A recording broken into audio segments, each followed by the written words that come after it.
How Astros Jose Abreu rebounded from a career-worst start.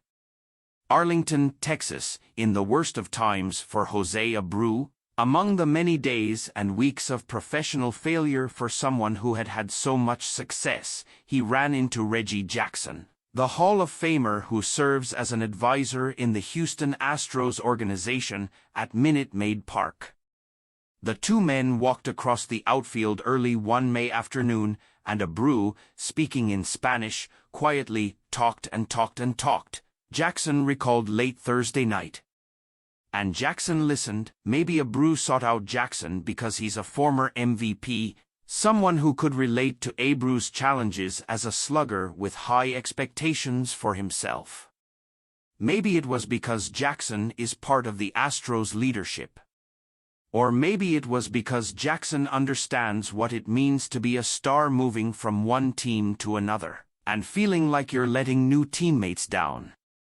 What Abreu said to Jackson that day, the feelings he expressed now must feel like some nightmare, one that he has moved beyond to assume his intended role as a clubhouse and production leader. Abreu clubbed a pivotal 3-run homer in the Astros' 10-3 wipeout of Texas in Game 4 of the American League Championship Series Thursday night, and after he waded through 20 minutes of media questions about his restored preeminence, describing a strange tag that he made to blunt a Texas Rangers rally and laughing about his first stolen base. In 925 days, Abreu walked over to teammate Martin Maldonado, grinning. He lifted a fist, as if he was going to club his friend, before gently tapping Maldonado on the back. Each chuckled, sharing silent emotions. Best of 2023 MLB playoffs.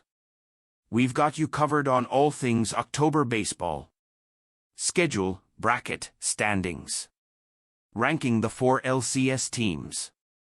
Our predictions for every round. A moment like Abreu had in Game 4, Maldonado said later, couldn't happen to a better person. After everything he has been through, it has been tough. After a first half that ranks among the lowest in his career, his .537 April OPS was the worst of any month he's ever had. Abreu is mashing again, wrecking the line scores of pitchers.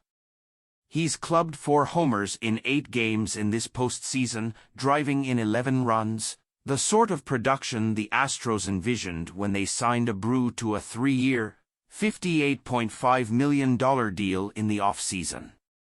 Houston added an experienced, dangerous slugger capable of punishing as Abreu follows Yordan Alvarez in the lineup. The Astros and Rangers were tied 3-3 in Game 4 when Houston hitting coach Alex Cintron pulled Abreu, getting ready to bat in the 4th inning, aside in the dugout. Cintron showed him videotape of Abreu's plate appearance in the 2nd inning, with a side-by-side comparison from an at-bat in September. Cintron told Abreu that he needed to be sure to keep his weight on his right leg a little longer, rather than to spin out. By the time Abreu strode into the batter's box, the Astros led 4-3 after Alvarez drove home a run with a deep sacrifice fly.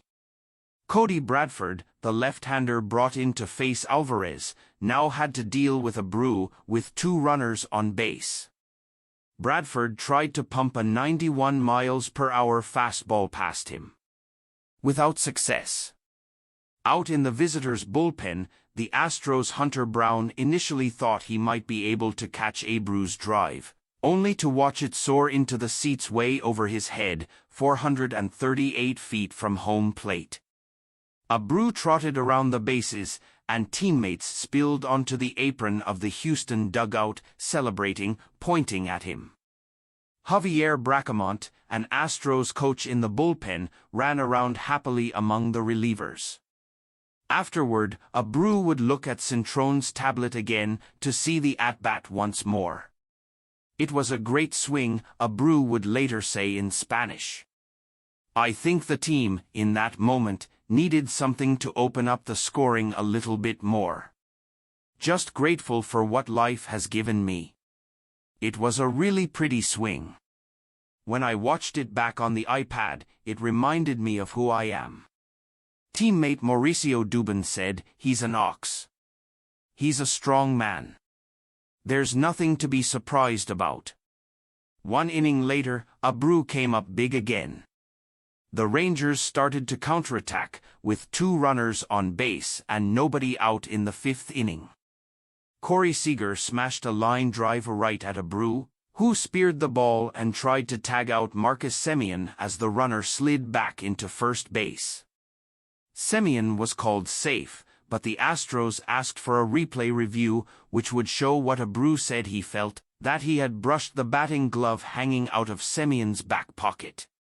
The call was overturned. In the dugout, Astros manager Dusty Baker joked with Abreu, who was born in Cuba, that he knew there was no football in Abreu's homeland, but you've got to tackle him and make sure he doesn't